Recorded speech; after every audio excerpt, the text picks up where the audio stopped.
Right, ladies and gentlemen, I think we should, for one last time, I think we should make a start broadly on time. And good afternoon, everybody. And isn't it nice that we can actually be together rather than as we have over the last couple of years. We've got two parts today. There's the kind of early bit, and then we're going to have a pause, and then we'll have the the annual general meeting, and then the third bit, which is a bit of tea and cake. I should just go through the housekeeping, as I'm asked to do. As you know, refreshments are at the back. There are no shouted alarms. If there are, we'll be escorted out. We all know where the gender-neutral bathrooms are, and if we're away for a longer period of time, James or others will help us sort that out. I'm delighted that so many people are here today. I can't imagine why. Maybe it's making sure I have packed my case and got out the door.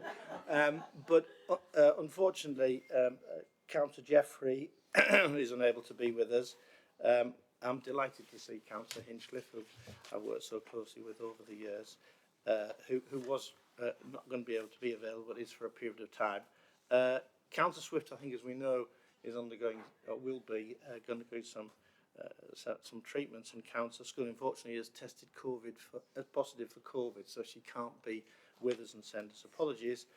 Cameron, recognising he's a young man with a young family, is, I think, child-minding and sends his apologies, but I'm sure he'll continue to provide a huge amount to the agenda. So that's basically all who's here. I should actually, Peter Mucklow, a special welcome to you as our senior civil service sponsor. I'm really pleased you're here, particularly recognising it's my last, and my thanks to you for the things you've done for us in the intervening period. It's great that you've made the effort to come and join us. So, comments from the outgoing chair. Well, how do we sum up 9 years relatively briefly and relatively pithily?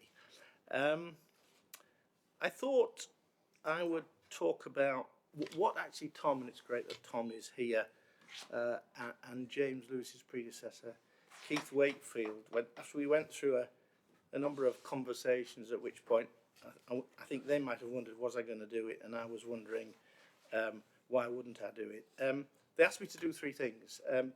Get hold of the LEP and put it on the map without necessarily clear which map they meant.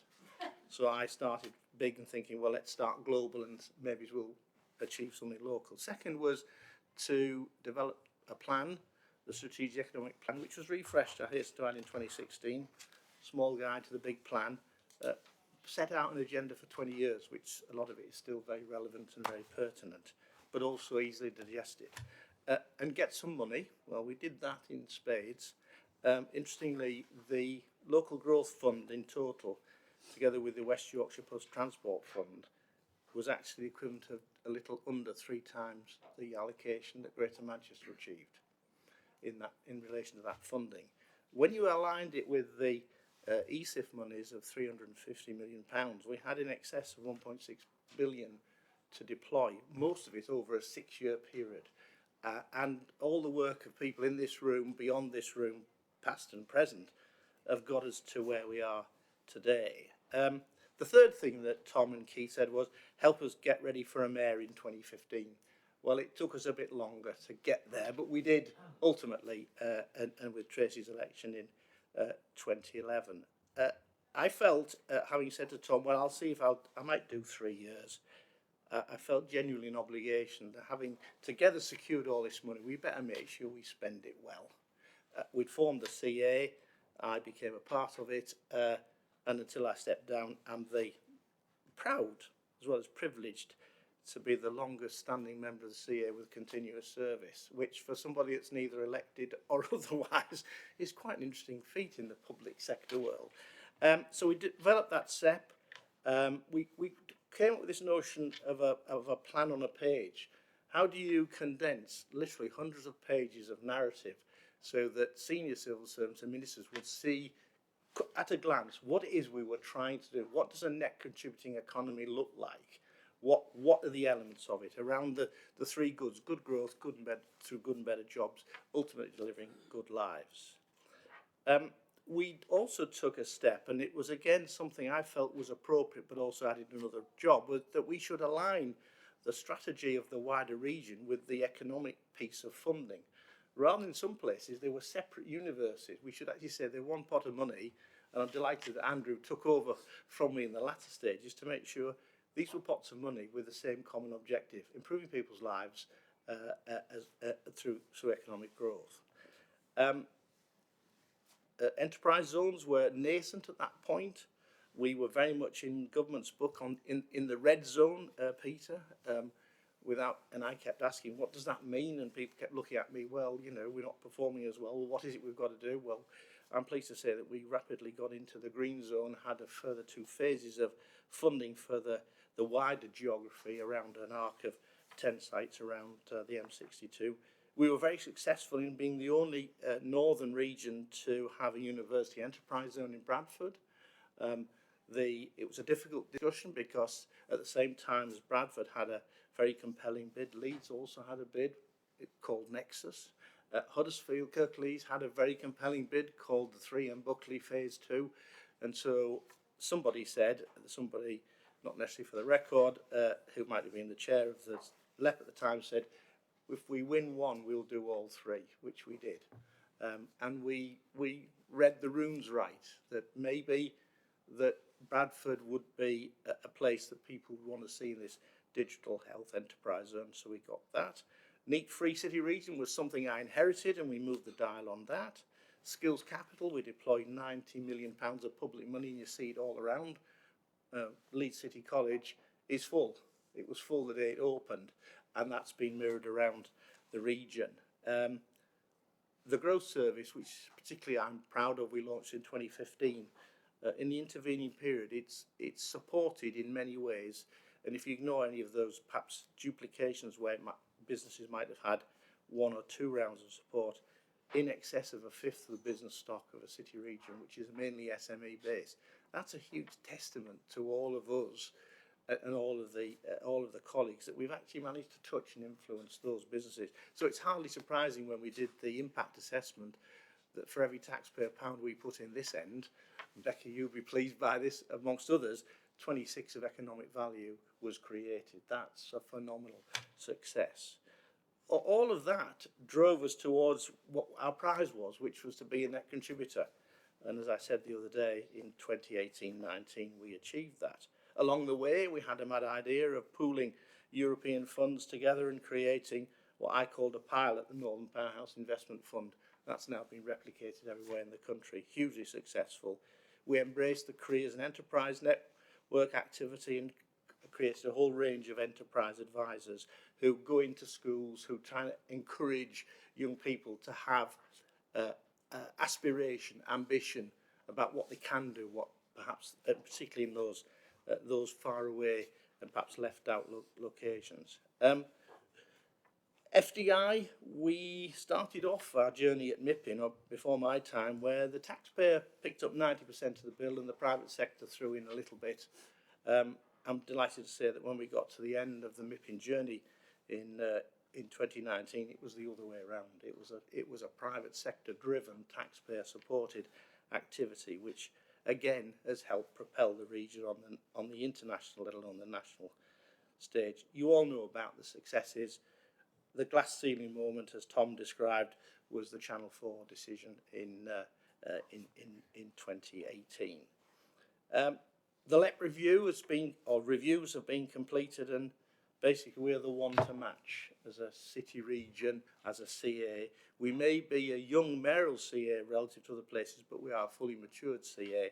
And with some minor tweaks, and I say that kind of more broadly, we will meet, if not exceed, all of government's requirements. One of the things that's been really heartening to me as sitting as part of the LEP network, let alone the wider, let alone the northern grouping, is we have never had a shortage of people from the private sector wanting to work in this partnership. It's been about how do we accommodate everybody rather than how do we find anybody. That's not universally applicable, in fact, quite the contrary, and particularly when these are unremunerated and time-consuming roles, and I pay tribute to everybody here for taking on all of that.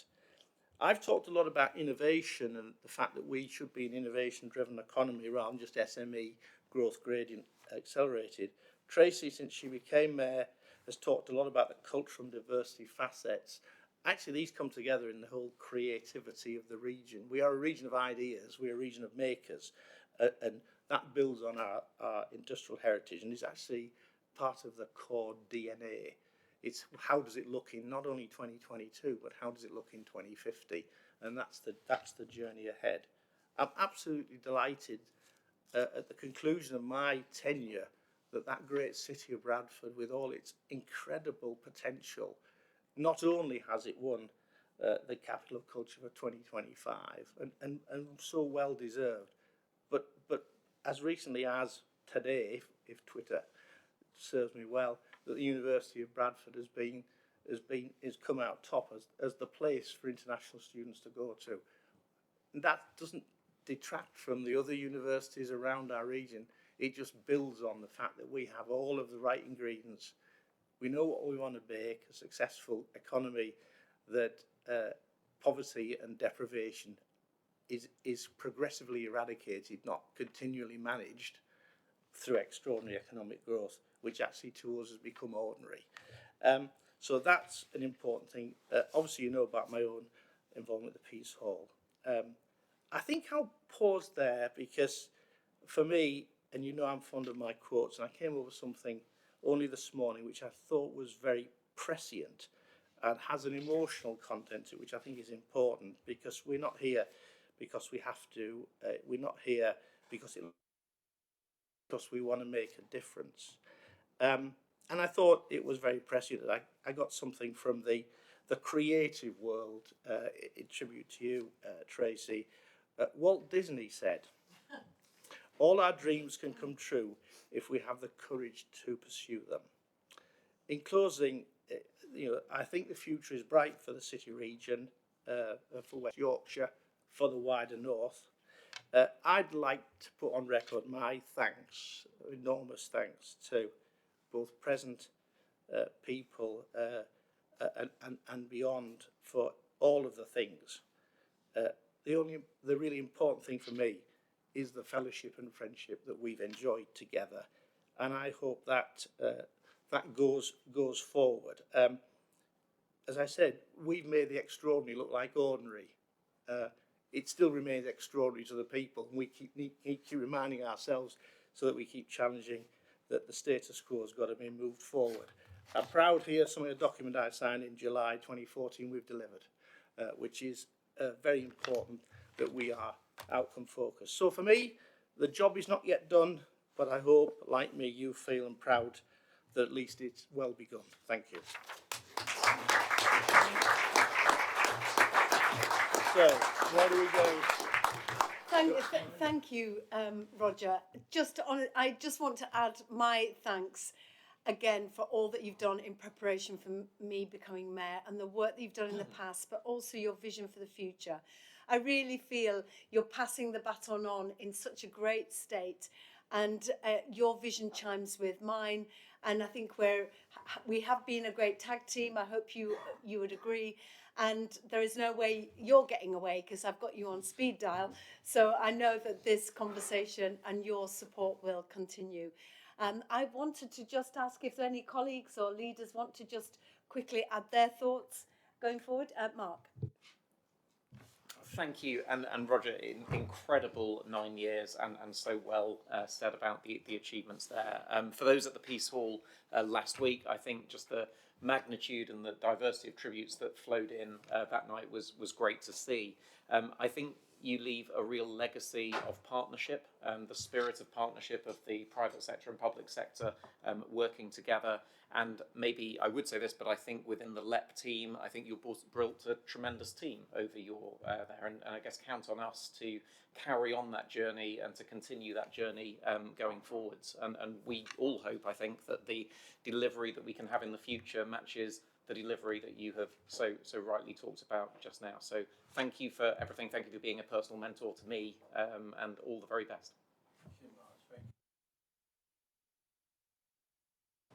I mean, we already said things last week. I don't want to repeat what I've already said, but obviously, Roger, you mean the world to us. You've done all sorts for the region, and every one of us is better for your input, and the region as a whole is. So I hope you're not going too far. We'll continue to ring you now and again, as Tracy says, and just say, actually, what about this?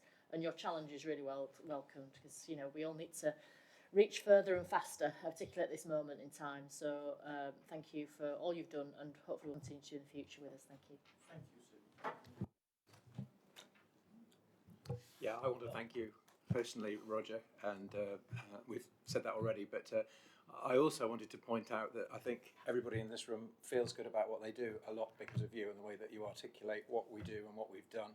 And I think a lot of the energy of this room comes from your personal impact on it. And I just wanted to say also that later on in this meeting, we're talking about bringing in quite a lot of new people. And thanks to Julie, we did a lot of interviewing recently on that, and the quality of the people that we've got coming to join us is absolutely fantastic. And maybe that's one of the best legacies that you're going to be leaving us, actually, that everybody wants to be part of this. Thank you again. Thank you, Andy.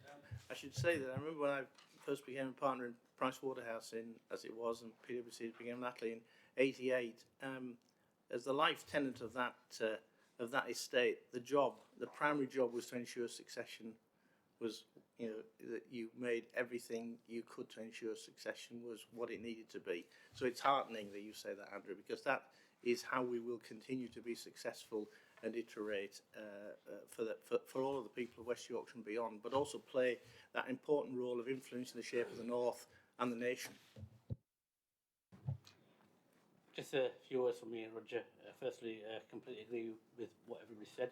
But one of the things I didn't mention last week was the way you brought the leaders of West Yorkshire and all the local government sector together and the private sector. I think that to me is very, very powerful, and that to me is a massive legacy that you leave behind.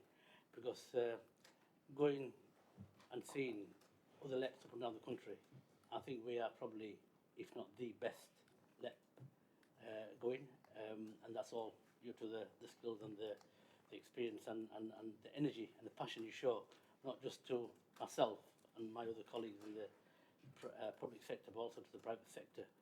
But I know that you're still going to continue on the NP11, and hopefully there is a future for the private sector and the public sector working together, because I'm really convinced that it's got to be a true partnership, and that's something that I will keep on pushing. And when I want some advice, no doubt I will give you a ring, and I'm sure the people will say the same thing. But thanks very much for all the hard work you've done, and the guidance you've shown me. You might not realise, but I've learnt so much from you, and hopefully I'll continue to tap your brains now and then to get some advice. And all the best, Roger. Thanks. Thank you, Shabir. I think it is important to keep maintaining in all of the thick of it that spirit of the whole is greater than the sum of the parts when it comes to the role of the private sector, those elected, those appointed, those volunteering.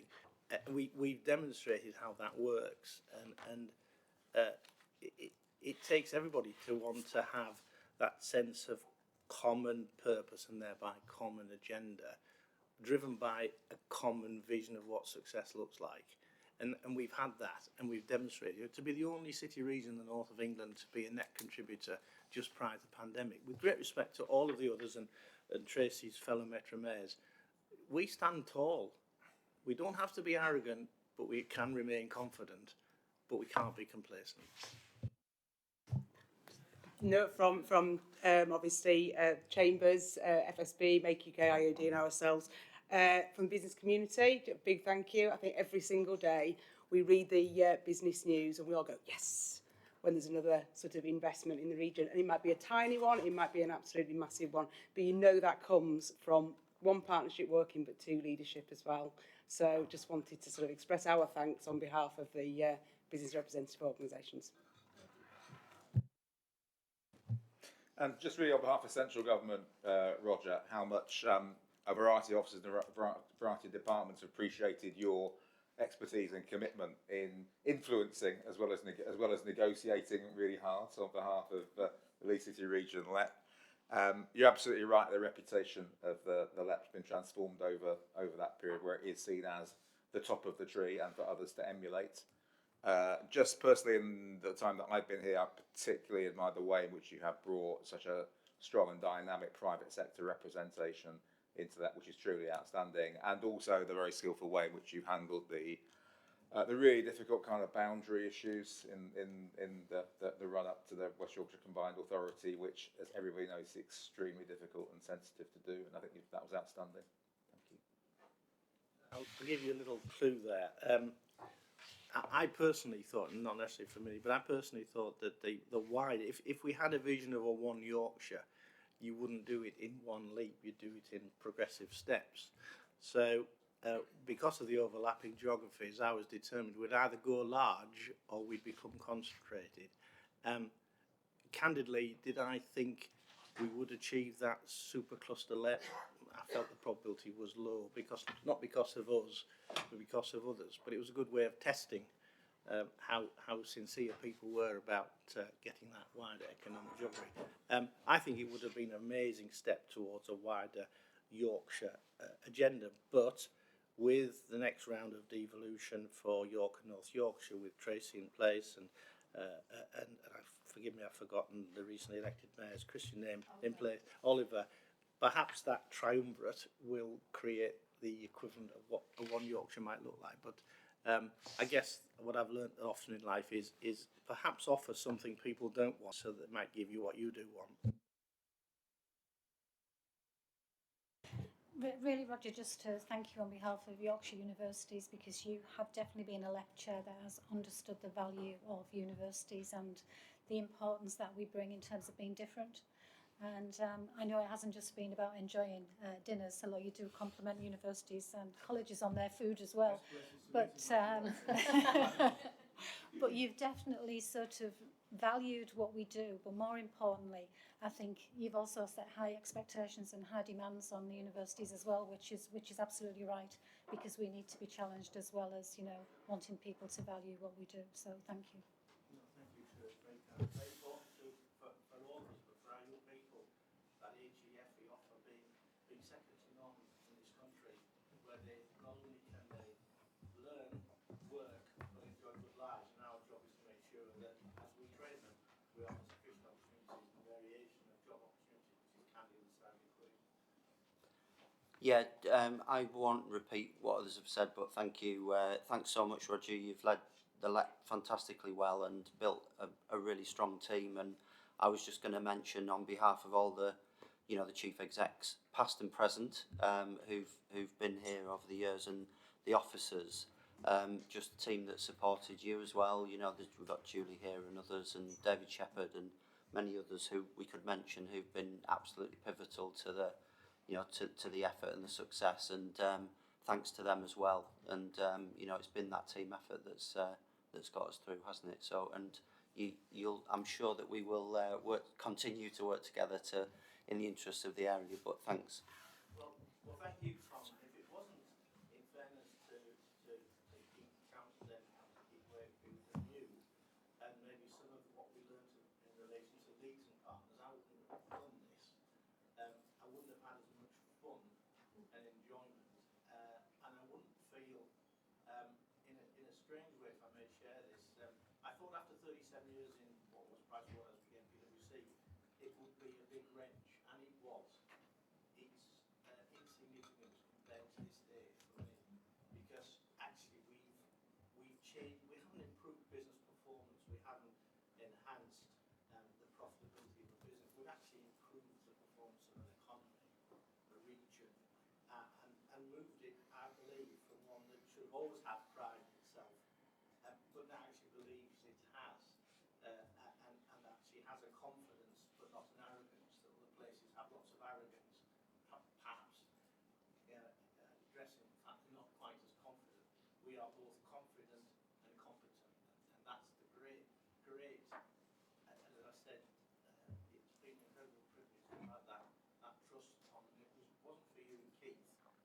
Those very conversations we went to and from, then God only knows what I might do, so I might have taken up golf, but anyway. Thank you, Tom, and thank you for all the support. time, Roger. I think the record speaks for itself, so there's no point in me adding to that. It's exemplary. But I would like to say a personal thank you. First of all, you did save me from golf as well. You made me very welcome to this team, and you really helped brokers face up Yorkshire. And I think your leadership skills of diplomacy and integrity and enthusiasm are critical, along with that inspirational piece. And many of us have been Rogered in all the right ways, if that is indeed the term. Yeah. That was only deliberate. I'll change it to Marsh. Yeah. Yeah.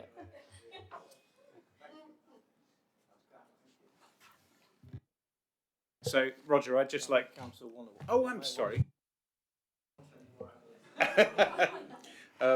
Well, I'd like to thank you for your assistance in the overlap areas. I think later in the agenda they're referred to as hinge authority. Perhaps bracket authorities. But, I think the way in which you have reached out and ensured that the wider geography is supported and feels part of the family has been recognised outside of West Yorkshire. So I would like to thank you for your encouragement there and the work that you've done for the benefit of all. Great, thank you. Roger, if you don't mind, if the board doesn't mind, I'd also like to offer you our thanks on behalf of officers as well. The achievements that you and the board have made over the last 9 years don't need to be repeated, but if it's okay, I wanted to share a few reflections from officers about working with you and about how it's been such good fun. Such good fun. So a few things. And I will be brief. But the first thing is that Roger is absolutely full of ideas.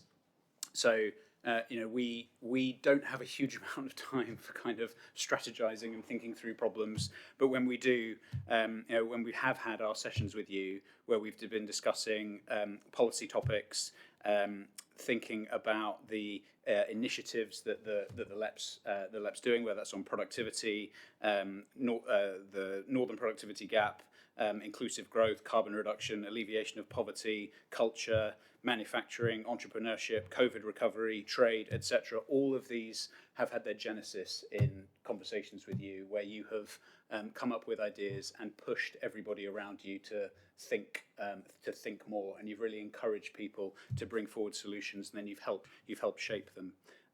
The second thing is, whilst on solutions, is that you have been completely focused on solutions and outcomes and delivery. So it's not all been theoretical. It's about what's the impact that it's actually had on the ground. And you've referenced that in the, in it showing up in the data, and the fact that we were the only net contributing economy come 2018-19. And you've always looked to get a positive deal done. And in particular, where there have been tricky investment decisions, inward investments, regen projects, where there has been a requirement for innovative solutions or a bit of engineering to go on, your professional background and knowledge has really come into that, and that's been assisted with the kind of gravitas and prestige that you're held, and the regard that you're held in with the business community. And really, one thing that you've been brilliant at is suggesting solutions, but not forcing them upon people. So you suggest solutions, you'll set out your view as to why you think that's a good thing, but then you'll let officers get on with exploring the issues in more depth, and you always kind of understand the boundaries between your role and everyone else's, and that's made for some really good relationships. And then the third thing I'll add is that you have happily rolled up your sleeves and got stuck in to unblock problems. You've applied pressure to get things done. You have grasped the detail and helped at a working level, whether that's with the inward investment teams, with the delivery teams, unblocking things that might have been slipping, and also getting involved in the sessions that we've had with government, as Peter referred to. And you have put a huge amount of personal effort and time into, in particular, trade activity through trips overseas, MIPIM, which you mentioned, and played a major role in raising the profile and activity of the Leeds City region. So thank you very much on behalf of all the officers as well. We're going to miss your passion, dedication, and above all, your maths, So does 1 plus 4 equals 10, or is it 12? 1 plus 5 equals 12. 1 plus 4, 5 equals 12 now. It changed, yes, indeed. And you have been a fantastic asset for the region, as everybody says, and will continue to be so in whatever you do next. So thank you on behalf of officers. Thank you, Alan.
Okay, great, thank you. As Roger said, there will be a 5-minute pause for people to get refreshments and so on, and then we'll be back to start the rest of the meeting.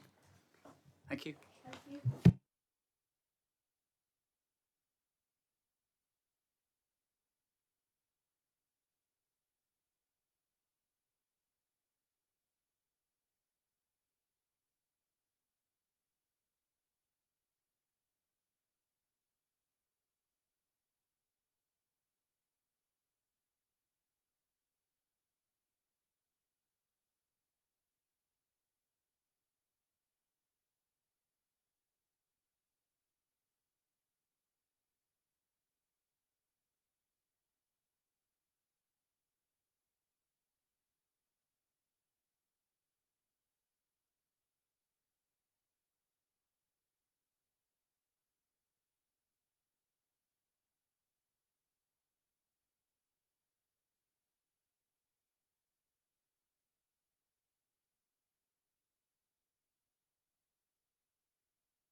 Right, welcome back, everyone. You're hearing me for reasons that will become clear in just a moment. But the first thing to say, which I've meant to say previously, is that following the close of the meeting around 4 o'clock, there'll be a brief pause for a few minutes, and then there'll be a bit of cake and some mingling, and some other people coming in, members of staff and so on, from around the place to just do a final moment for Roger. So please do, if you're able, if you don't have to rush off at 4 o'clock, you are most welcome to stay afterwards. There'll be as I say, there'll be a brief pause, and then around 4:15 we will continue in a more informal setting. Right. So the reason you're hearing me is that the first item of the annual meeting business is in relation to the membership of the board. And as the item includes proposals relating to the chairing arrangements, officers are going to lead this item. Declarations of interest appears later on in the agenda. However, for the purposes of transparency, Mark Roberts is declaring a personal interest and a disclosable pecuniary interest in this item, and therefore will take no part in the discussion or vote, specifically in relation to matters forming parts of the recommendations that concern him at 10.2, 10.4 and 10.5. So, first item is membership of the Leeds City Region Enterprise Partnership Board, and I am handing over to Caroline Allen. Thank you. Thank you, Alan. Yes, you'll have the report there in front of you. There's quite a lot of detail in the report this time, quite a number of recommendations. So what I'll do is go through the sort of the substance of the recommendations, and then seek to take your views on the recommendations at the end of that, if it's okay. Firstly, as it is annual meeting business, Appendix 1 to the report sets out the schedule of local authority representatives and substitutes appointed to the LEP board, together with a schedule of the private sector reps currently serving on the LEP board and their terms of office. So those are there for noting. However, in terms of the private sector members, you will see that the term of office for 3 of these is due to come to an end shortly, and that is of Mark Roberts, Mandy Ridyard and Kate Hainsworth. Kate Hainsworth, who I understand has sent her apologies today, has tendered her resignation with effect from this meeting due to other commitments. However, it is proposed that the term of office of the other 2 board members is extended for a further 3-year period, as set out at para 2.6 of the report.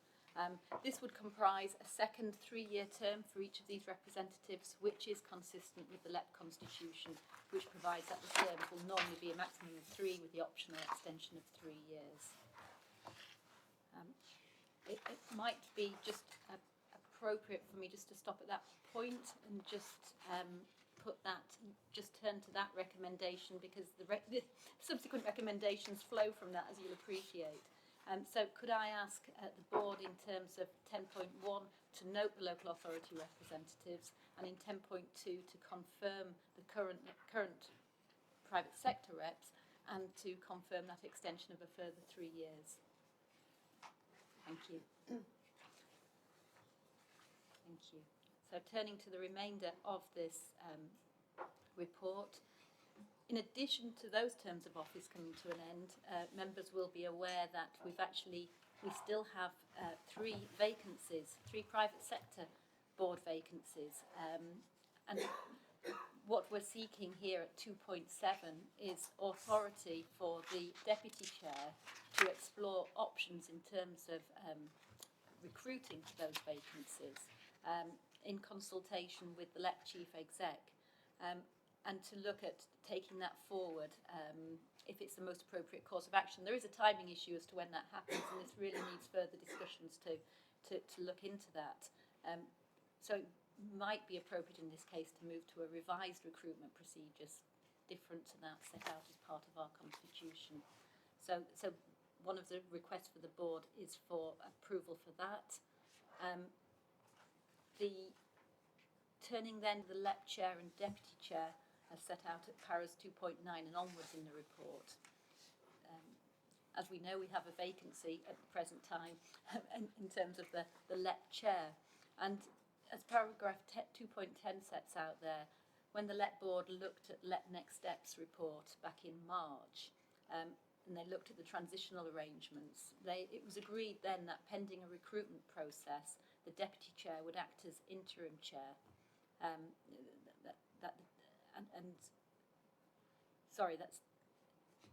The March report looked at the transitional arrangements, and it's proposed from that the deputy chair acts as interim chair pending the recruitment that will take place later in the year for the formal chair of the LEP board. So this report is seeking approval to that. It is then also seeking approval that that role during this transitory period is a remunerated role, pro rata to the remuneration previously agreed by the board for the LEP chair, and that to be reviewed in consultation with the managing director and chief exec to the LEP in terms of actually what level of commitment is required as part of that role, and therefore the remuneration that goes with that. And that's set out there at 2.11. Just noticed we have two paragraphs at 2.11. Yes. Whoops. Apologies for that. At the second 2.11, it's confirming there that the current deputy chair role is held by Mark Roberts. That is a term of office for 3 years, which commenced on the 31st of March 2020, and therefore it is proposed that there's no changes to those deputy chairing arrangements. Moving on, in terms of co-optees onto the LEP board, the LEP has since 2021 appointed a co-optee from the business representative organisations. The proposal this year is that the co-optee board member should be Becky Hart of the CBI, who is with us today, and that her substitute for that is Barney Minot of the Federation of Small Businesses. In terms of SME,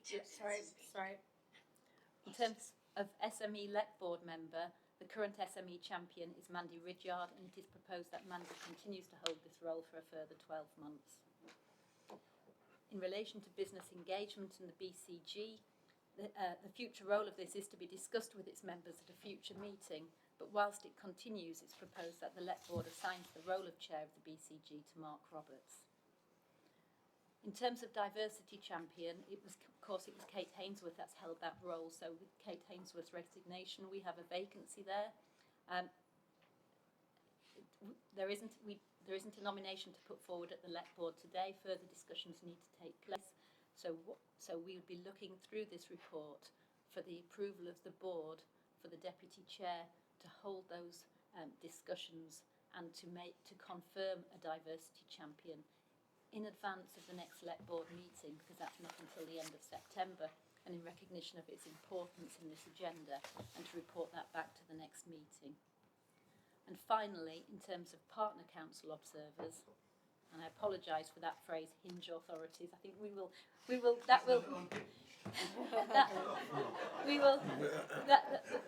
that's hopefully the last time you'll see that in a report, Councillor Waller. I shall make sure of that. But it's proposed that the current arrangements for that continue, and the partner council observers arrangement continues there. So I appreciate I've gone through quite rapidly quite a lot of information. It is all hopefully set out in those recommendations at section 10. Simply with the addition of the proposal that the diversity champion is confirmed in between meetings, so we don't have a nomination today. So I proposed, I shall pause for any comments or questions at this point. And if there aren't any, is the board happy to agree those recommendations en bloc? Thank you. Thank you. Well, with that, I shall pass over to the interim chair, Mark Roberts. Well, thank you very much, Caroline and Alan, for guiding us through that and for telling me not to participate. We have an awful lot to get through, and importantly, it's just over an hour before there is cake. So it is my new job, and thank you for your trust in me to guide us through this, to conduct the annual general meeting business and also then the important secondary part of the economic update in time to eat cake in just over an hour's time. So before we get on to the formal meeting agenda, I did want to just formally welcome Becky Hart from the CBI to the meeting. It's a pleasure to have you with us and look forward to your contributions over the time. If we move to item 3, apologies for absence, I do know Sir Roger covered this already. Formally, we have to, so we have got apologies from Councillor Jeffrey, Councillor Swift and Cameron Rashid. Are there any further apologies? No. Perfect. Moving on to item 4, declarations of interest. I'm going to ask the meeting if there are any other declarations of interest, and then I will repeat my own. I can't see any hands. So just to repeat my own, I am declaring an interest, a pecuniary interest in item 2, which has just passed. Thanks. And also a personal interest in item 9 on governance agreements and 10, the remuneration and expenses scheme. Mark, should I declare an interest as well, because my name's up for that as well, for the SME champion and the previous one that you're. I am hopefully looking to Caroline. Yeah. I don't think it's necessary. Okay, I think cool. it was Just Mark. Yeah. it was just marked, particularly around the remuneration. Brilliant. Thank you. If not, then item 5, exclusion of press and public. There are no items that require the exclusion of the press and public, so we will move on to item 6, the minutes of the meeting held on the 31st of March, which feels a while ago now, but we have the minutes in the pack. I'm going to assume they have been read, so I'm looking to see if there are any comments on the minutes. And I can't see any hands, so I'm going to ask the board for permission to approve these as a true and accurate record. I will sign those outside of this meeting. I note the thanks in the minutes for Sandy and Rashik as it being the last meeting. I guess I would like to formally note for the minutes our thanks that we've just had in section 1 for Sir Roger. Also, because Kate Hainsworth has left the board due to her own business and personal commitments, I also wanted to extend our formal thanks to her for serving just over 2.5 years on the LEP board and also being diversity champion. She's made a really big contribution, and I know there are many people here that are grateful for everything that she's done. So thank you to Kate. I also wanted to thank Governance Service, as always, for keeping us honest with all of these meetings and pulling together the packs and taking the minutes. So thank you very much for that. If we move to item 7, we have got the future arrangements for the Leeds City Region Enterprise Partnership. I'm going to pass to Alan for this. I guess the context is this follows 2 items that we had in the March meeting, the Levelling Up White Paper and the LEP Next Steps, and we're being asked to note the update that Alan is going to give and also to comment on the draft integration plan. So Alan. Great, thank you very much, Chair. So as Mark has just said, there was some discussion about this at the last board, so this follows the proposals within the Levelling Up White Paper and subsequent guidance from government about the integration of LEPs. This has a different effect in different parts of the country depending on where they're at with the geography of their LEP and the extent to which they are down the devolution journey. We are here in West Yorkshire, the Leeds City region, part of what government calls Pathway 1, which, as Peter alluded to in the first part of the meeting, places us at the well-developed end, and so what is being proposed are not hugely substantial changes to what we already have in place. There is already deep integration between the public and private sectors, particularly within our decision-making structures, but there are some improvements and a continuing deepening of that partnership that we can continue to embed. So, draft of the integration plan is attached. It's relatively light touch compared with what some places have to do, and the overall message is that this is a continued deepening of shared public and private partnership for West Yorkshire. Some key points to draw attention to: private sector vice chairs with voting rights on committees will be retained private sector members will remain as advisory committees of MCA decision-making committees, and that strong links with business representative groups will be retained and strengthened. We're proposing, in line with what the government has been recommending, that there is a strong focus of the LEP board, in particularly on, as you might expect, the economy, productivity, inclusive growth and employment and skills, and also the potential for the LEP to consider challenging, tricky, wicked issues relating to the economy and enable evidence-based decisions to be made.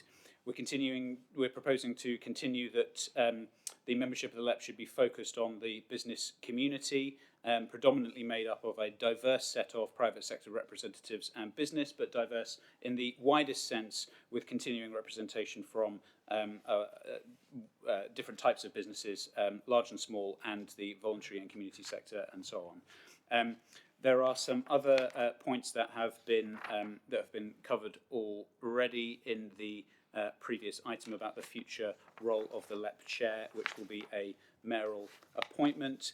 There were just a couple of things that I wanted to draw attention to in the draft integration plan. Hopefully, you'll see within here that it reflects the discussion that was had previously. So it becomes a primary business advisory board to the mayor and the MCA, providing strategy and policy advice to meet the needs of the region's economy. It will have a strong, whilst the role is changing from one which is responsible for delivery, which funding streams flow through, which is what it has had in the past. It won't have that in the future.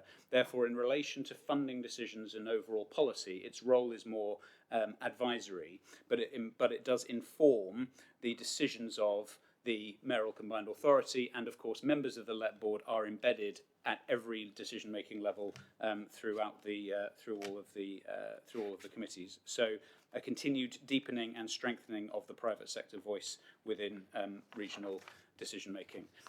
Purpose of bringing it here is for any feedback and comment prior to submission to government. After this meeting, it goes forward to the combined authority, which meets next week. I shall stop there, take any questions, and Emma is here for any points of detail as the author. Thank you very much, Alan. Just before I open this out for any questions or comments, there are just a few points that I'd like to make. I think firstly, reflecting some of the feedback for when we discussed this at the LEP Board Away Day back in March. The feedback that we sort of received from the wider private sector base then was, firstly, the role of the LEP needs to be focused on the business community, and we need to keep making sure we have this strong, independent and diverse role for the LEP. And I think having private sector members embedded in decision making really helps to do that, and I think we are strengthening that through the recruitments that we're coming on to later in the paper. Secondly, there was some feedback around the role of the chair. I think now in a position of interim chair, it will be part of my role to help shape that, along with people around this table, to make sure that we have got a sort of a strong position in future, and we will start the recruitment for a permanent chair in September with a view to conclude that by December. I think the third one was around partnerships, and specifically how we can make sure that our strategic input, a lot that has been led by Sir Roger, is continued and strengthened.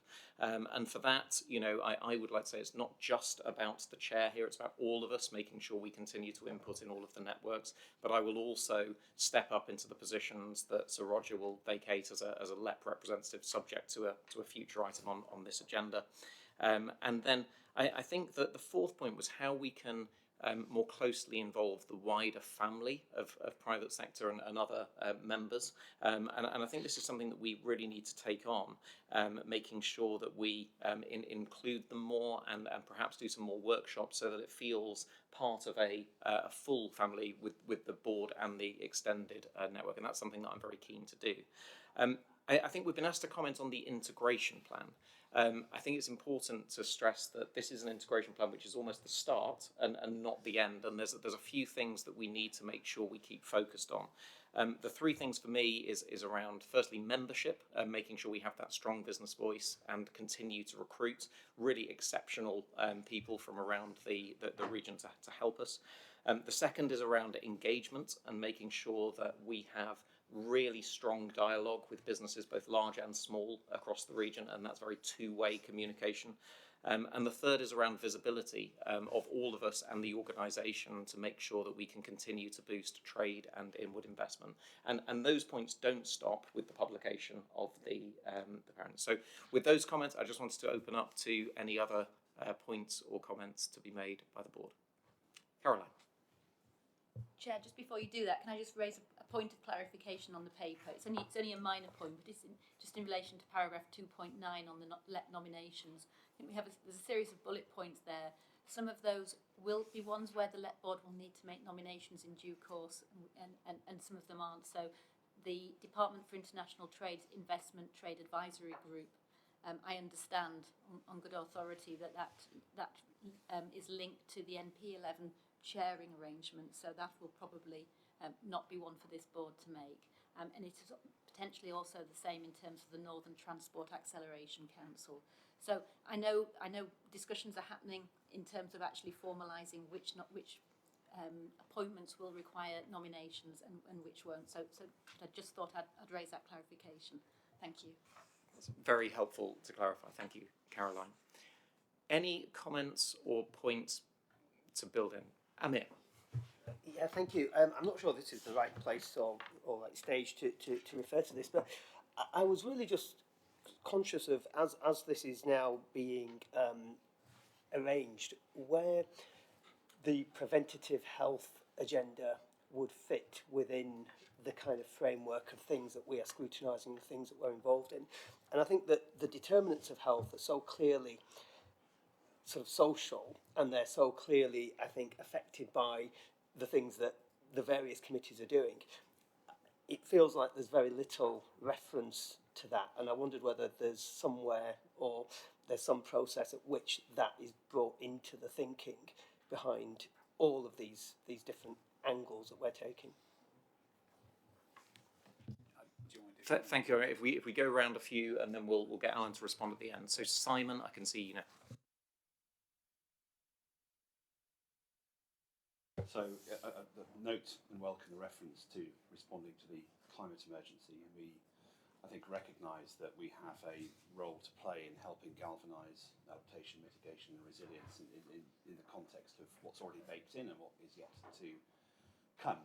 And that isn't just a negative. I mean, there are some positives there too in terms of business opportunities and the ability for our regional economy to respond to that positively. So I would just suggest we take reference to other sort of regional or pan-regional activities that are going on in parallel. Most notable, the Yorkshire and Humber Climate Change Commission, which has been, I don't need to declare an interest, but I'm part of that, of course, that's been running for the last year or so. And so there are areas of momentum and galvanisation that we can actually connect into as well. So perhaps we should do that at a LEP level rather than necessarily at a committee level, because of how the geographies are changing and how the economic implications will also change, one would imagine, in terms of funding streams and to Amir's point, the connection into health and well-being and the way that will impact upon people's experience of the changes we'll be going through the next 10 years or so. Thank you, Simon. A helpful and linked point. Mandy. Thank you. One of the things you talked about was engagement with the business community, and I think that's really important. Amir's brought up at previous meetings about we don't always engage with all the business communities that we could. So I wondered if we had any metrics on that at some point to look at how we engage better with those SMEs and make sure that our engagement is representative of our community. I was at a meeting with the DIT, the Space of Yorkshire, and they are actively looking for how to engage with some communities they feel they're not engaging with. But I'm not sure that's something that we're addressing very well as a LEP, and I think it's something that we should do more for. Thank you, Mandy. I think linking to Sir Roger's comments at the start, engaging with 1 in 5 of the businesses is a good place, but getting some more granular metrics on exactly how that breaks down and tracking that over time, I think would be very, very useful. So let's pause the comments there, and Alan, do you want to just come back on those 3? Great, thank you. Yeah, so we'll take that away about the point about measuring engagement. There's a there's the point about the extent to which services that are run through the growth service and business support, for instance, the extent to which they touch businesses across the region, and there are measures available of that, and more recently some of the programmes that have been introduced, such as the support for entrepreneurs, have had more explicit targets around reaching diverse communities. But there's the second element, which is the extent to which we're engaging with the full community of businesses in the development of policy, strategy, how we tackle problems and decision making, and that's something that we need to take forward. And there are some ongoing kind of unanswered questions from the previous away day, which we need to carry on working through about how we improve our ongoing engagement with the business community beyond the room. On the climate emergency, I don't endorse what Simon said. There's not a huge. I don't think there's a particular point to come back apart from acknowledge that agreed that there's a need to recognise the differing geographies at which activity is happening, particularly with some of the most pressing issues, and making sure that we are engaging at the right level. With Amir on the wider determinants of health, this is really interesting, this one, because so neither the LEP nor the Mayoral Combined Authority technically have responsibility for health services, right? And yet there is a huge amount that we can influence on in terms of people's health. So the vast majority of the health of a person is affected by aspects beyond the health service. So we're actually right in the middle now of a jointly funded piece of work between the integrated care system and the LEP and Combined Authority, looking at the wider determinants of health in terms of skills, employment, climate, housing, etc., and how we can use the levers that we are responsible for to help improve wider population health. So it's a really well taken point, and I would expect that there will be reports and proposals coming back to different committees in the future. Thank you very much, Alan. Shirley, you've got your hand up. Mandy, I just want to check if you wanted to come back on that. No. Yeah, it's just really in relation to the way that the formal LEP board, so it's in that proposed model section on 23. So it says, I've lost my place, expected role, section B. The focus of the LEP board will be provide, so there's a bit of a grammar to tidy up there, but I'm not sure what's expected in this section, but it does seem a little bit thin in terms of sort of how the LEP board will maybe execute that role, because if it just says its role will be advisory, and I was just wondering, is there any way of sort of mentioning on how will it execute that advisory role, because it goes on to say that the combined authority might also request that the LEP undertakes a deep dive. And my question there is probably maybe not for this document, but if we're going to be requested to take deep dives, which could be very interesting, what framework are we going to follow for that, and how will that function be executed? Thank you, Shirley. And yes, we had a similar conversation about some of the language there. So, Alan, do you want to just come back? Yeah, we did, and I think it's important that for us to fully bring out here the influence on decision making and on wider decision making around strategy, policy, and funding decisions. Because whilst technically speaking, the LEP board won't be a decision making body with respect to funding and policy, etc. Clearly, the members of the LEP board and the wider LEP family are all in part of the decision making committees that do. The chair of the LEP is on the combined authority, and therefore the influence that members of the board have on decision making is very on decision making in terms of money and policy is very great. I think if this isn't coming through in the drafting, I think there's stuff we can do there to beef that up, because actually there's more in the cover report than there is in the paper itself about how some of the mechanics might work. So it's helpful feedback that there's a bit more to kind of draw through into the submission. I'd also work with future recruitment as well, mightn't it? So getting that clarity up front. Sorry, sir. That might also help in terms of future recruitment, in terms of setting those expectations throughout the Yes. Okay. So thank you. And Tracy. Just one thought that we're almost there with the inclusivity champion, and you'll potentially remember that that was co-funded by the West Yorkshire and Harrogate Health Partnership, and that I don't know the structures of how this potentially could work, but whether, to Amir's point, the inclusivity champion could sit as an observer on the LEP, so that we do have that. I don't know, maybe Caroline could help me with the legals of that, but it does chime with what you're saying about health inequality, because that will definitely be some of that role to try and tackle that challenge. Okay, thank you. So we'll take those comments away. I think in the interest of time for this meeting, I'd like to move us on and note those comments. I think if there are any specific language points, I'm going to offer Alan as a conduit through that and through myself as well, that we can sort of help beef that language up, in particular in those paragraphs in the integration statement. Okay, so we will note that and thank you, Alan. So item 8, moving to nomination to the West Yorkshire Combined Authority and its committees. I'm going to take this paper as read and then we'll move through the recommendations individually. I think obviously we need to make some changes as we've got the appointment of some new board members and also some new private sector members that I will reflect on. So the recommendations I'm referring to are in item 10 on page 34, items 10.1 through to 10.5. So firstly is that I'm asking the board if they are happy for me to be the LEP member on the combined authority, and also whilst this is an interim arrangement and I intend to be as present as I can, that I can have the authority to appoint a substitute and a deputy for any occasion that I'm not able to go. So that's the first recommendation, which seems to be brought with many nods. Secondly, to confirm, and I'm referring now to Appendix 1 that was sent in the document, we're confirming the current nominations for the private sector LEP board membership, including the roles of the deputy chairs on the Combined Authorities Committee. And there are 3 I think important changes that I want to specifically highlight. So firstly, on Finance and Resources Committee, with Sir Roger leaving, the proposal is that I will be appointed to that committee to replace Roger.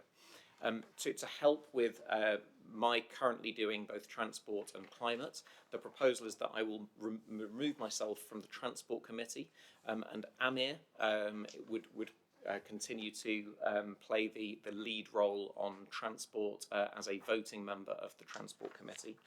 And then as Rashik had stepped down from Employment and Skills, in a conversation with Shirley, we asked whether she would be willing to take the deputy chair role for Employment and Skills to help accelerate that agenda even further. So they're the 3 that I just wanted to call out in particular. Everyone happy with that item? Broad nods, thank you very much. Item 3, this is nominations to committees to be appointed by the Combined Authority, and this actually then refers to proposals for new private sector members as tabled in Appendix 2. Now, Appendix 2 was not in the pack but was sent out by James and Governance Services earlier this morning. So apologies for the late publication, but the reality is we had 8 sessions of recruitment in the last week, and we've had a lot of sort of pulling this together.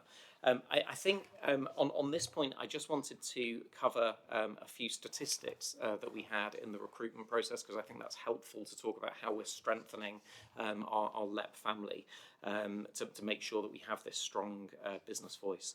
And we had 50 applications for the roles on committees, which I think is a huge testament to how this LEP is perceived in our region, and also to the roles that Sir Roger and all of us have played in promoting that. What's great is we had some really strong candidates, and I was fortunate enough to be part of the panels, as I know many of you were.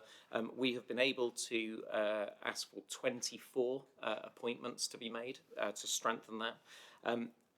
I am also pleased to say that these slightly, and only slightly, and I think we still have some more work to do here, but they slightly improve our metrics on now. If we look at our private sector members, generally without our LEP board, female representation is now moved upwards to 40%, and BAME representation moves upwards to 20%. So yes, we have more work to do, and it's important we continue to promote equality and diversity, but I think they are helpful steps forward, and I think the strength of the candidates are great. The last point I wanted to make on this point is we have had 8 half-day recruitment panels, and they do take a lot of time and organisation, and I just wanted to say a big thank you to all of the committee chairs, to the deputy chairs, and for the officers, and for Julie as well in particular for the way that she has helped to coordinate all of this and make sure that it's been a very successful process. So 10.3 is asking to formalise those arrangements in Appendix 2. And I'm looking for nods and receiving nods. Thank you.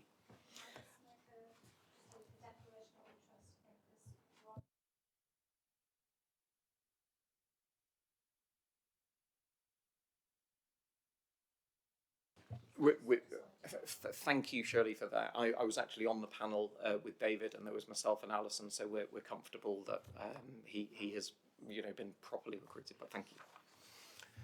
Okay, so 10.4, we nominate a LEP board member to be a member of the Transport for the North's Partnership Board that would be reappointed at the TfN annual meeting together with a substitute. Now, what's happened historically is the LEP chair is the primary role, and I would propose that continues in this interim period. And then for the last nearly 3 years, I have been acting as Roger's deputy on Transport for the North, and my proposal is that Amir, picking up the lead for Transport, would now do that for us to represent us on the LEP with, obviously, Metro T.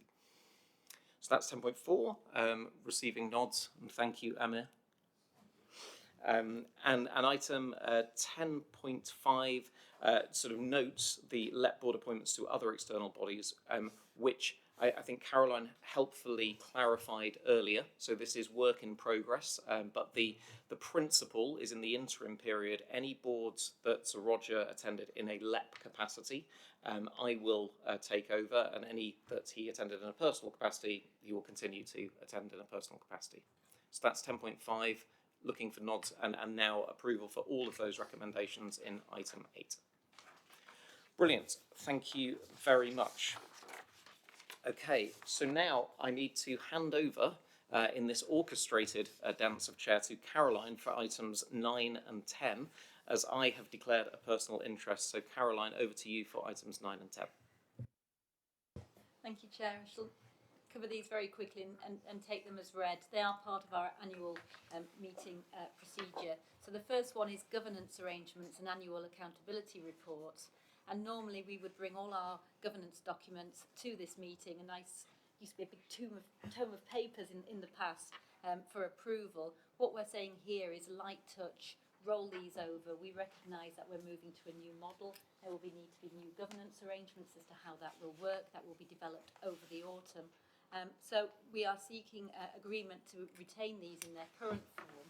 The only slight amendment, and it's for practicalities, is where the procedure rules and other constitution make reference to the chair, that we read into that interim chair to enable those practicalities still to operate as part of this transitionary period. Then moving to annual reports, we also bring annual accountability reports in relation to complaints and whistleblowing procedures and the management of conflicts of interest during the last year. As it sets out there at paras 2.6 and 2.7, I'm pleased to say that no complaints have been received under this procedure again this year. We are, I'm not going to tempt fate, we are keeping our unblemished record. And equally, nothing received under the whistleblowing policy either. So that is simply for noting. In terms of grant applications, we also publish at this time of year grant applications that were received that were required to be dealt with under our conflicts of interest policy. Our conflicts of interest policy relate to voting private sector members. And as you'll see, this year we haven't got any to report. However, in paragraph 2.10, we do list applications that have been made by non-voting members. And I think it reflects the changes in our committee arrangements, where we've moved from advisory to decision-making committees, and so our private sectors have become, apart from our LEP board member, deputy chairs have become non-voting. So there's a little bit of that's the consequence, I think, for that change. So we're recording those anyway for transparency. What we're proposing in these recommendations is that we do amend that conflicts of interest policy, however, to apply to all non-voting private sector members. This doesn't exclude members from applying for grants. It's simply a process of transparency in terms of declaring that they've not had any involvement, and that we keep the audit trail at this end. So we think it's best practice to make that change, so that recommendation also comes forward to the board. So there are those 5 recommendations there at section 10. Any comments, or are we happy to agree those? Thank you. And then very quickly, item 11, again, we publish on an annual basis the annual summary of remuneration and expenses paid to members of the LEP board. That is attached as Appendix 1 to the scheme, and so we provide that for noting. We also seek approval for the remuneration and expenses scheme for this year 2022 to 23. So I'm seeking that agreement with a slight amendment to the scheme, and again that's as a result of these transitionary arrangements, and it's to make reference to provide for the remuneration of the deputy chair as interim chair in the light of the resolution the board took earlier, and that proposed amendment is shown in red at section 1 of the scheme. So with that slight change, and again I think as the report says, as part of the wider governance documents and as part of the process, the recruitment process for the new chair, all of this will be looked at again in terms of the model going forward. But for now, is the board happy to agree the recommendations at 10.1 and 10.2? Caroline, may I? Yes. Just one point, if I may, on item 7, just the dependent carers' expenses. Just out of this meeting, if we could just talk through the childcare element, maximum rate payable at £7.65 an hour. Obviously, we want to make sure that any member pays any support the real living wage. So if we can just take that out of the meeting. Thank you, Mayor, for raising that. Yes, I'm very happy to do that. And Thank you. We can report back any changes to the board.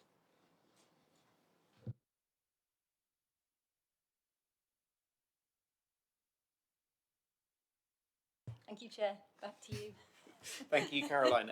We are doing well on timings for sort of cake at 4 o'clock, but we have a few important items of the AGM still before we move on to part 2. So first up is the Equality and Diversity Policy and Statement, for which I'm handing to Alan. We are being asked to note and comment on the report and to approve the Equality and Diversity Policy. Alan. Yes, you are. Thank you. So there's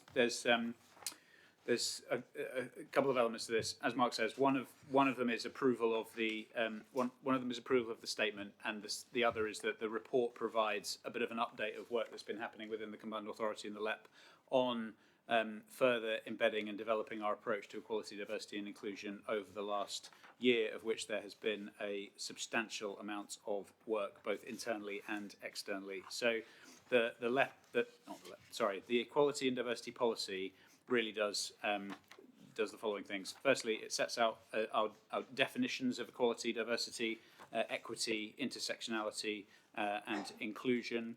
It then sets out how the LEP will engage externally with a range of stakeholders and be inclusive, and reference has already been made to us needing to ensure that we are measuring, challenging ourselves, assessing the extent to which we're engaging with diverse businesses. It also sets out how we need to ensure that as we are developing strategies, policies and programs, that we are considering how we need to either both mitigate any identified adverse impacts, but also ensure that actually we go further than that. This isn't just about mitigating adverse impacts, this is about tackling inequality and proactively supporting inclusion. So there's that external piece, and then internally there's a statement about the membership of the LEP board and CA committees, and Mark has already referenced the extent to which our membership is diverse. Still a little further to go on some characteristics, but nationally we shape up well in terms of representing the region that we are serving. I'll stop there. As you said, Mark, two things we're looking for. One, any comments on the overall report, and secondly, adoption of the policy and statement. Thank you. Thank you, Alan. So I can see a hand from Shirley. Yeah, thank you. It's just a comment on the EDI framework. Second paragraph, it says it's important to start by building a strong foundation with a focus on recovering, rebuilding and strengthening.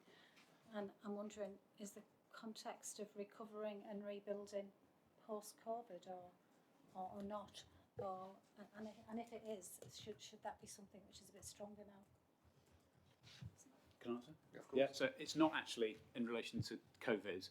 It's recognising failures of the past, and it's recognising that people, whether they've been in our organisation or elsewhere, have had negative experiences, and there is a need to build trust, recover that trust, rebuild from that base. That's what that's referring to.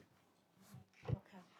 If that's the context, then maybe we've got to make sure that this policy is really strong, because if you're part of something that you feel you're supporting to recover and rebuild, then you would be expected to see a doubling down on these aspects, and to be assured that the evidence was strong that rebuilding was happening.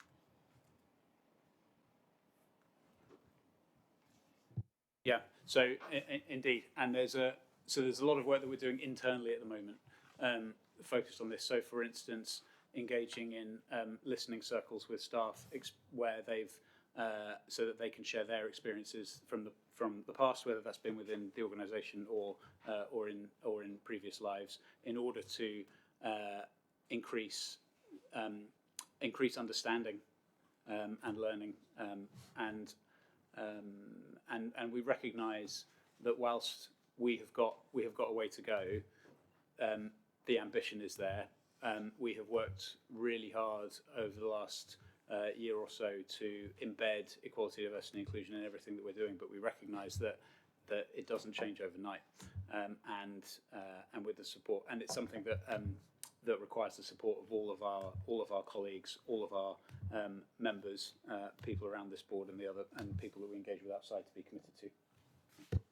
Thank you. I think that's a really useful comment, and something that we really do need to continue to strengthen. So thank you, Shirley. So if there are no further comments, I'm asking for approval of the equality and diversity policy, to which I'm getting nods and thumbs up. Thank you very much. Item 12 is the scrutiny annual report. There is a short but important paper highlighting the appended scrutiny annual report, which is on pages 75 to 94 of the pack.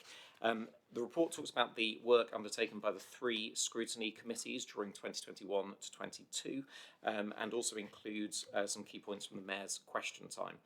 I understand some of the language in this report has been slightly amended, specifically to clarify some of the answering the mayoral question time. The final document is due to be submitted to the Combined Authority on the 23rd of June, so it's here for noting, but if there are any comments or questions on the report, I'm sure that our officers can assist. So any comments or questions on the report? We do. Councillor Watt.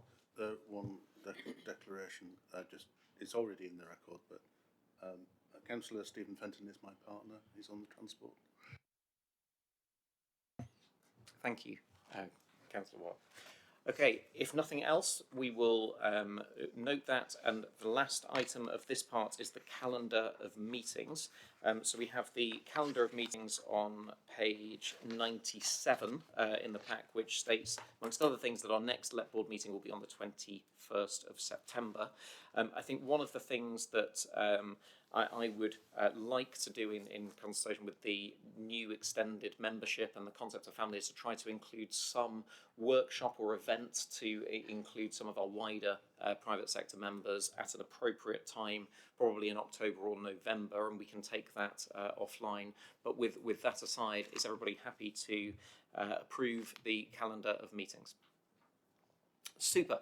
Thank you very much. So we now move on to part 2 of the meeting, and that starts with key business items. First up is item 14, which is the economic update, which I'm going to pass on to Patrick for.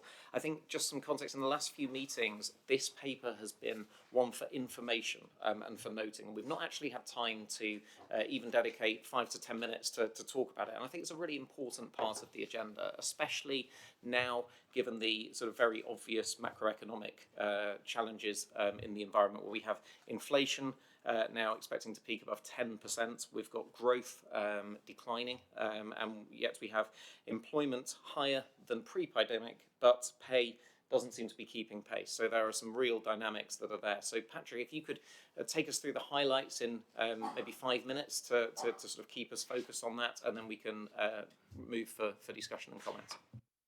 Sure, thank you. You've probably done a very good job summarising there, Chair, so I'll try and do my best to follow that. Yeah, in terms of the board report itself, just really run you through some of the key headlines, if that's okay. Worth noting the Bank of England's recent forecasts in May. They point to a not particularly compelling macroeconomic picture in terms of contraction in disposable household income. They're forecasting a 1.75% contraction in 2022. If that does happen, that is likely to be the largest contraction in household disposable income on records. CPI inflation, they're forecasting it will peak above 10%, and it is obviously, as you know, rising inexorably. Obviously the CPI inflation currently is, in the last 12 months, the index measure has risen by 9%. The bank's expecting growth to declining by Q4 2022, and we're beginning to see that a little bit already, and I'll come to that in a minute with some of the data that's not covered in the board report in terms of some of the monthly GDP data. And obviously the interest rate environment looks set to escalate as well. Again, the bank themselves think they could be in a space where interest rates may well be around 2% by the end of 2022. The other thing I think is worth flagging up in the report as well is also the impact of of cost of living on businesses. The increase in sort of raw material costs, particularly energy costs for businesses, is quite substantial. So input inflation, which is the way that's captured by ONS, in the last 12 months to April is 18.6%. And I think it's also worth mentioning as well, the energy price cap doesn't apply to businesses. Now, all of you, obviously from the business community, know that better than I do, and so we probably need to keep that in context. It's worth mentioning that we are now in field work for the annual LEP business survey. So that actually started this week. So in future LEP board reports, we'll be able to bring you some really up-to-date insights from what businesses are thinking about some of those issues as well. So that's just a bit of an aside. Within that overall environment of cost increases, it's worth pointing out some key issues around energy costs. Electricity costs increased by 53.5% in the last year. Gas prices by 95.5%. Food inflation quite substantial as well. For instance, imported food material costs, input prices for food manufacturers running at something like 15.6% in the last year. So it's a challenging environment for both households and businesses, and I think that's at the heart of the Bank of England's sort of view that those two forces taken together will effectively combine to constrain consumption and demand within the economy. So that's obviously the thing that's driving their forecasts. In terms of what we know about businesses at the moment, business startups have actually picked up in Q1 2022. Business liquidations picked up slightly, and equity deals across West Yorkshire have also started to grow. There's a broadly neutral or positive sort of backdrop to what we know about businesses more generally. As I mentioned there, Mark pointed out the labour market. Some interesting contradictions in the labour market. We have an ostensibly reasonably strong labour market. Vacancies and growth in vacancies tends to vary on a monthly basis, but there's a general upward trend. Median pay, for instance, and aggregate pay, the ONS have two measures of pay. One is median pay, and the other is called aggregate pay, or what's referred to as real pay. And interesting, ironically, throughout the start of the pandemic, actually both of those measures had actually continued to increase. I'll come to that in a minute, but what we have seen with the publication of April data is actually quite a sharp, steep contraction in the real pay measure, and that's also tied in with what we know about some of the latest data that's been released by ONS. ONS now produce monthly GDP estimates in addition to their quarterly estimates, and that's actually shown that the economy in April contracted by 0.3%. Now this is contrasted with growth of just under 1% in the first quarter, but I think looking at the pattern on a month-by-month basis is actually where the devil is in the detail. And what we've actually seen since the start of January and February was growth, but that rate of growth continuing to contract on a month-by-month basis to the point where in March it was broadly stagnant, and in April it's actually contracted. So obviously, you know, there's a correlation there to a certain extent. In terms of the broader labour market, we do know that the number of payroll employees has increased. There's just under 1.1 million payroll employees in West Yorkshire now, somewhat above its pre-pandemic levels, but that is counterpoised by what we know is happening in terms of pay. And there are a number of other factors that influence those estimates of median pay and real pay. We don't have the detail at West Yorkshire level in terms of pay. We do on payroll employees, but there are some important signals we can take from the data nationally. And there are a number of things that influence it. There's a great deal of variation by industry and sector in terms of pay growth. So for instance, pay growth, for instance, in the wholesale and retail sector, reasonably strong at the moment, but very anemic, in fact, almost flat in sort of creative and sort of you know, media type sort of roles. We know that, for instance, new people coming onto the labour market tend to be paid less. That's a bit of a truism in many ways. They're typically paid around about 40% less. So if you've got lots of people coming onto the labour market into entry-level jobs, that does tend to affect the overall estimate. So there are a number of sort of contextual factors there, but I think it's worth sort of pointing out that within that, it's the overall issue of household incomes being squeezed. You know, so for instance, the board report draws attention to what some of these issues mean in the context of inclusivity. And it's interesting, you know, the IFS have produced some recent estimates suggesting that the effective rate of inflation for those on lower incomes is something like 3 percentage points higher than the main CPI measure. And that reflects, I think, the squeeze on household incomes, particularly because disposable income for those on lower incomes is much more exposed to changes in food and energy costs.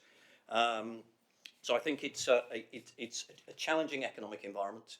The Board Economic Report as well includes some new information we have got on retail footfall, and that does actually give us some insights as well in terms of what we know has happened, particularly through the Omicron variant.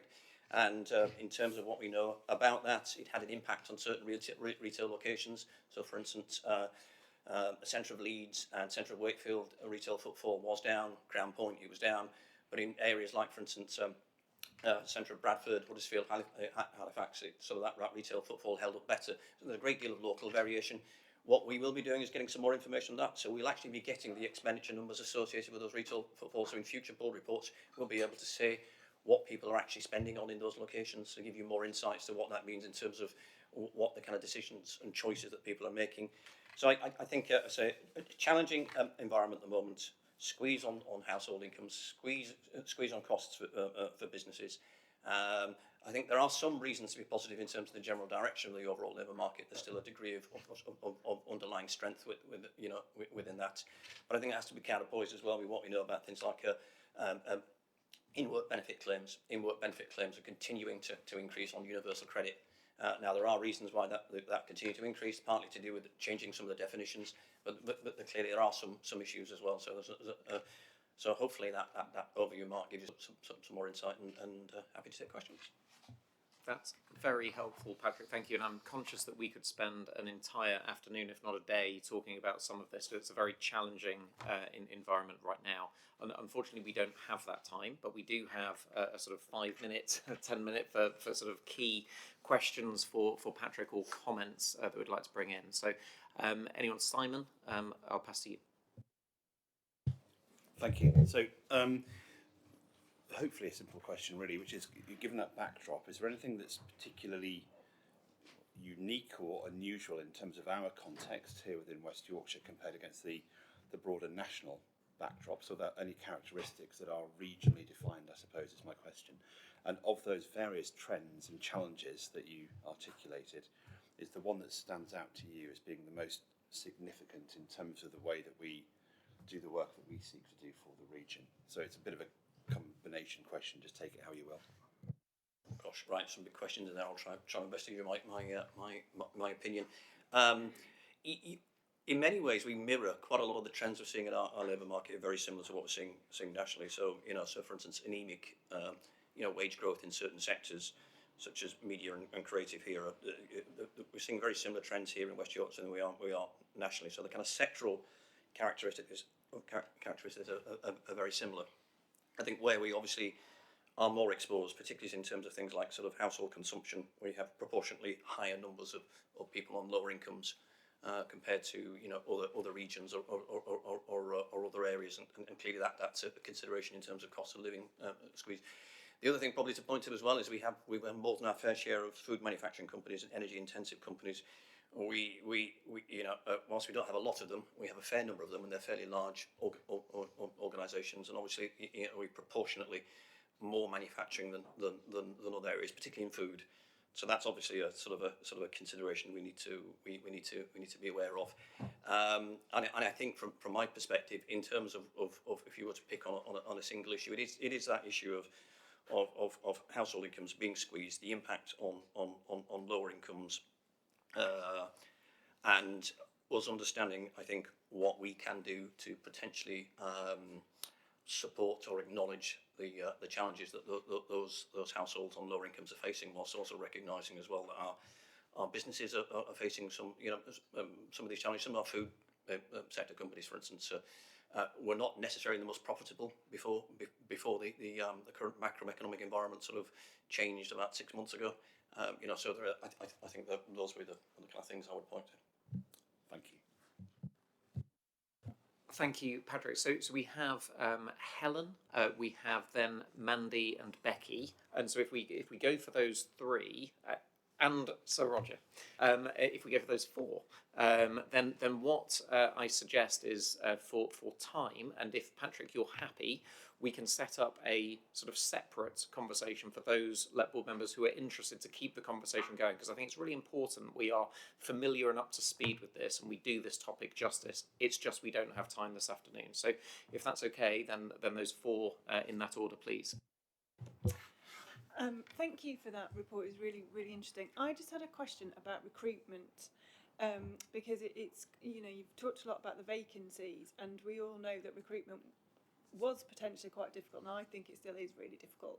And I just wondered, are there particular sectors that are finding recruitment really difficult, and are people kind of moving or starting to move, or is recruitment still just really difficult across the board? I think it's just generally difficult across the board, but we know that and I think the issues of recruitment again are across the board. We're seeing entry level occupations, in retail and wholesale.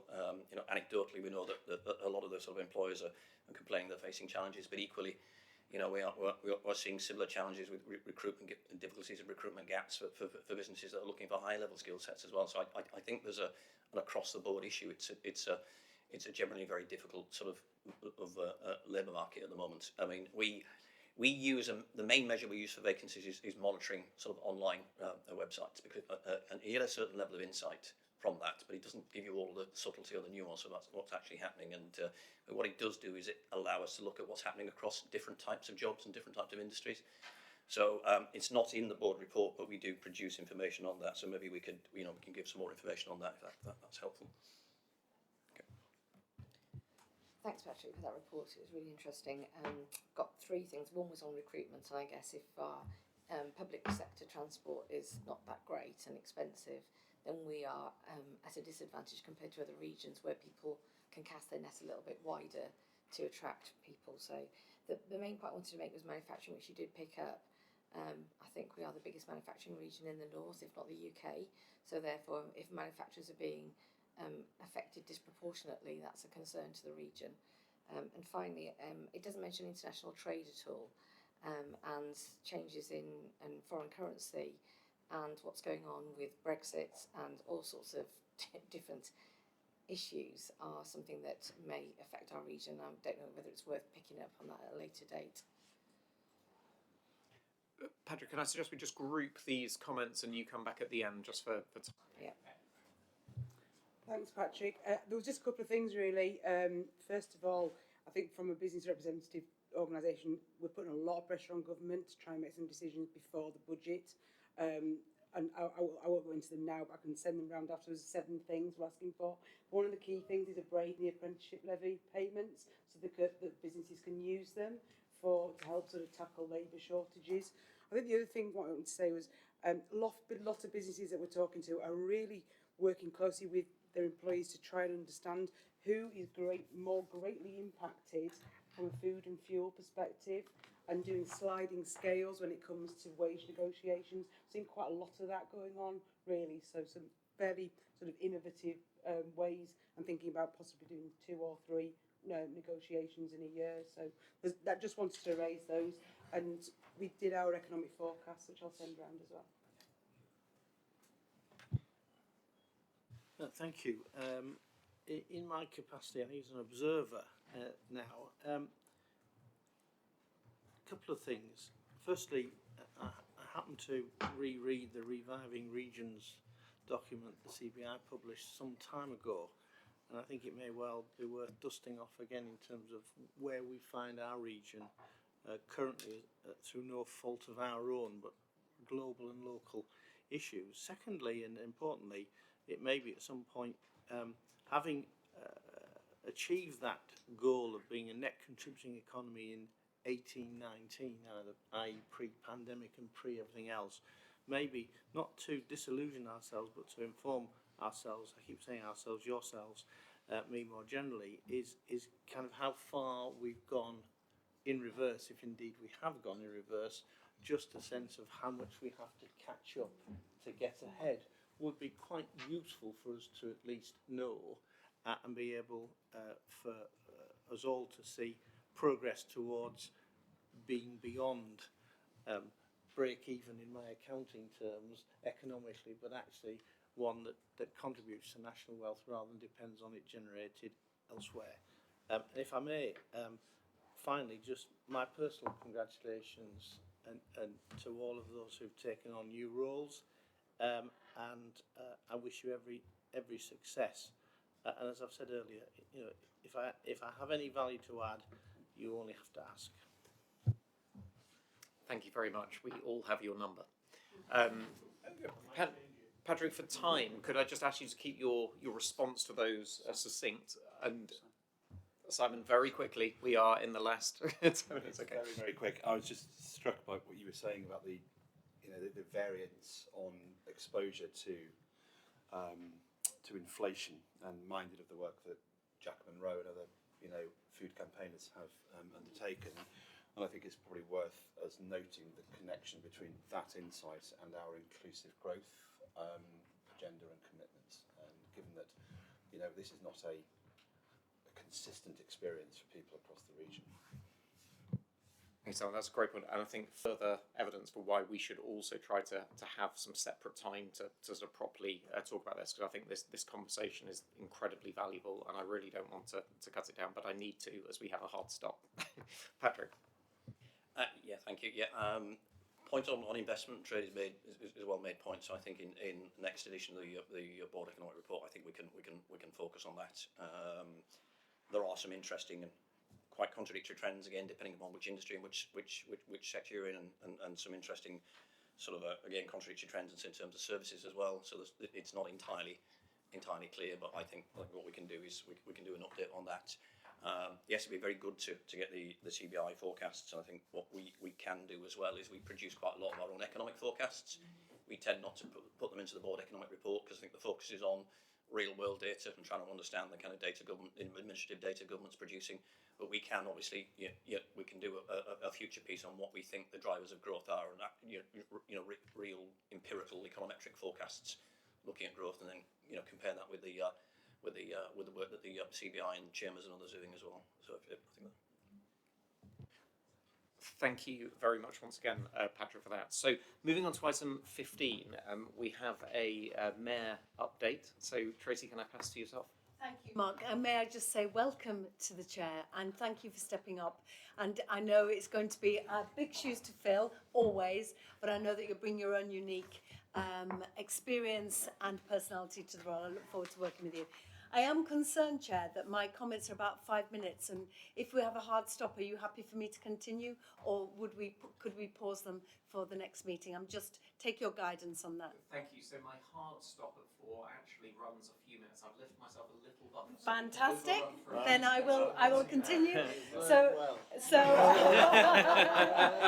Very good. So I now understand the landscape we're in. If I may say that my comments are the sort of yin to the yang of Patrick's, because the ambition for our region a year ago, just over a year ago, the idea that the mayoralty will transform our region. Obviously, we are facing enormous challenges going forward. Whilst you were looking ahead, Patrick, at what's going to be a difficult landscape, there's no doubt about it. I hope that you'd be happy that I just reflect on the last 13 months of being your mayor. Working really hard alongside colleagues. Obviously, this is an absolute team effort with officers and my fellow leaders. And the pledges were that fair and inclusive and lasting economic recovery to the pandemic, to improve the transport network, and with the Arriva on strike, let me tell you, this is difficult, tackling the climate emergency and putting women and girls' safety at the heart of policing, and of course, boosting our cultural and arts sector. So you know that we've already secured the 900 million to invest in the transport system, 200 million to progress mass transit, and our enhanced partnership, £70 million to improve our bus network, working with bus operators. So we've announced from September the £2 capped fare. Any operator, you know how complex the landscape is, any operator, any distance. And I'm really pleased that the M card, our Oyster card, that London sort of equivalent, we've been able to reduce from 550 to 450 any number of journeys, any operators, any distance, saving some people £500 a year. So hopefully getting people back on the bus, contributing to economic growth.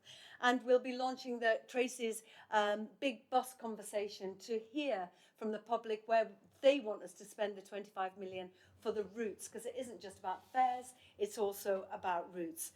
Obviously, as I said, the Arriva and Unite were meeting today. Colleagues, I can't give you good news.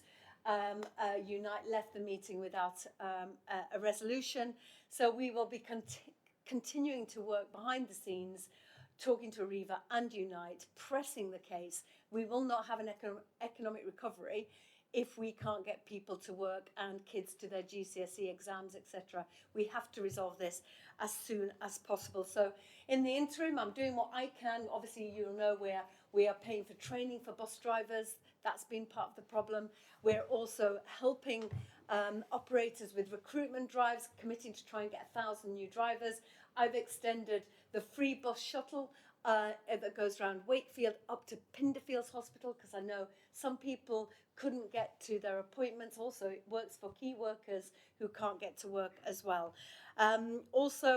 We had a fair deal for young people announced in the summer, where now I'm hoping that reduced price really did help us get back to pre-pandemic numbers for young people. We're back to 100% where we were. We've also, and I love this project, UK's first ever fully solar powered park and ride in Sturton.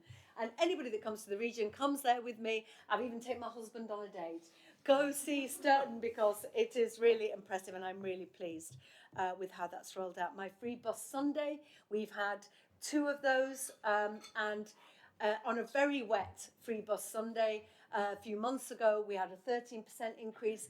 This time round with the Jubilee, whilst it was still raining, we had a 30% increase. I do know that the opportunity is there to grow our network to that London-style network where people choose the bus over the car because it's cheaper, it's quicker, and it's cleaner, and it's a better journey where you can work and you can read your emails. But it's obviously really challenging when buses are going on strike as well, and drivers are. We launched a West Yorkshire Climate Environment Plan, committing 40 million to tackling the climate emergency. More than over half of my commitment to 1,000 skilled jobs in the green sector for young people have been pledged to 650 through the Green Jobs Task Force. And that's been really exciting, because people from different sectors coming together saying, oh, it's so valuable that we've got to speak when we've never spoken before. So education, training, charity and public sectors.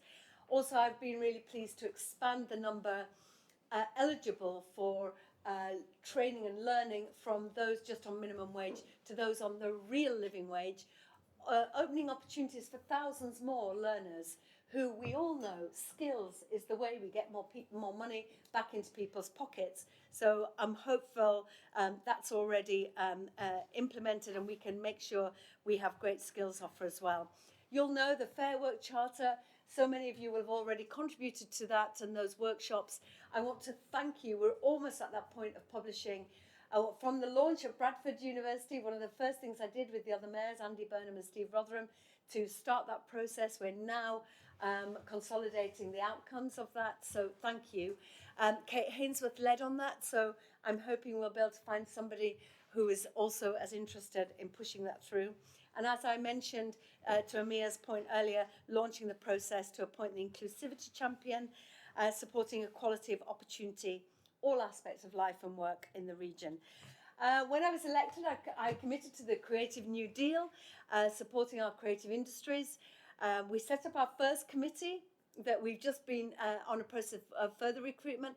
The quality of candidates across the, overexcited, across the whole of our committees is just so uplifting, and this is so reflected in the Culture Committee. Enormously important people in our region and practitioners wanting to take part. Investing in the Screen Diversity Programme, so working class kids can access training in film and TV. And sadly, with the death of Kay Mellor, some of you may know the CEO of Rolam, she absolutely led on that ladder dropping into working class communities for those great stories, and hopefully we'll work with the family to continue that legacy. Also funding programmes like the soon to be announced Young Poet Laureate programme with Simon Armitage, funding projects for Leeds 2023, Kirklees Year of Music, Bradford Literature Festival, and rolling right on hopefully to Bradford 2025. Just very quickly, I'm obviously the Police and Crime Commissioner. Myself and Alison Lowe, my Deputy Mayor for Police and Crime, we launched our Police and Crime Plan, the big consultation we've ever had, putting women and girls' safety at its heart.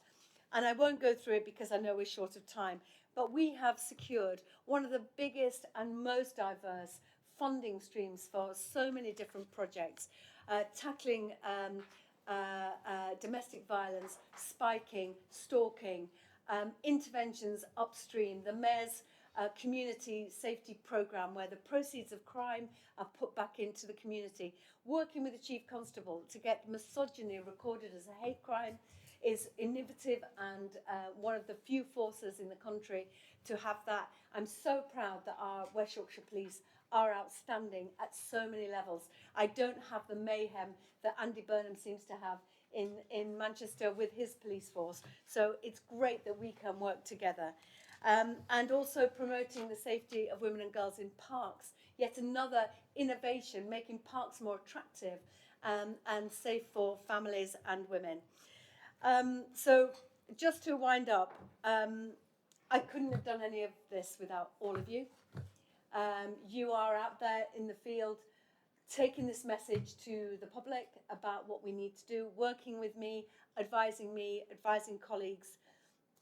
We need that fair and just recovery, but we also need to be resilient to the impact of, as was mentioned, Brexit, the war in Ukraine, potential food shortages. We don't quite know what the future holds. It could be absolutely cataclysmic and catastrophic.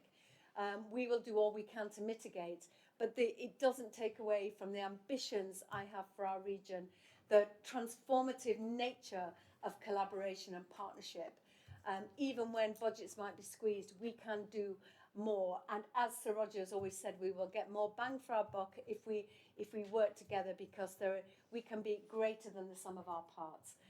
So thank you, Chair, for allowing me to just have a whistle stop over the last 13 months, and thank you for your support. And thank you very much for delivering such a comprehensive update so quickly. So we have I know priorities. so we have three very quick, I believe, items remaining. The first item 16, the committee's update report. I'm going to take the report as read. Only two committees, the Place Committee and the Transport Committee, have actually met since our last meeting. So unless there are any burning questions or corrections or comments, I will take those as read and move on, as we just need to note those. And then for information, we have item 17, the draft minutes of the Combined Authority held on the 17th of March. And as I said earlier, the date of our next meeting will be held on the 21st of September at 2 o'clock. So that concludes the meeting. I want to say thank you. We've covered an awful lot. I very much appreciate everybody's support in helping us do that. My little buffer means that the Combined Authority staff will be coming here for 4:15. So we have a little moment to catch a breath, have a drink, and then there will be some further cake, which I've heard is excellent, some presentations, and potentially a gift or two for Sir Roger during that time. So thank you once again for the meeting, and look forward to speaking to you all soon. Thank you very much. Well,